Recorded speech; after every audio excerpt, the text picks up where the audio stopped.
תראו איזה אונייה, כמו מגדלים בארצות הברית.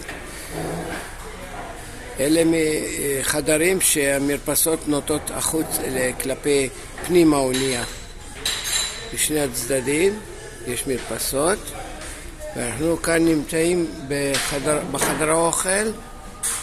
תראו איזה ענק, איזה הפרדה, כמה ברים, איזה גודל.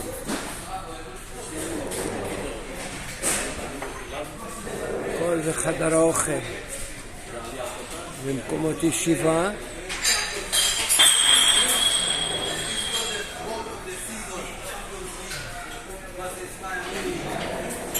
תראו איזה יופי, איזה גובה. תראו איזה גובה. אנחנו בקומה 18. החדר שלנו בקומה 14.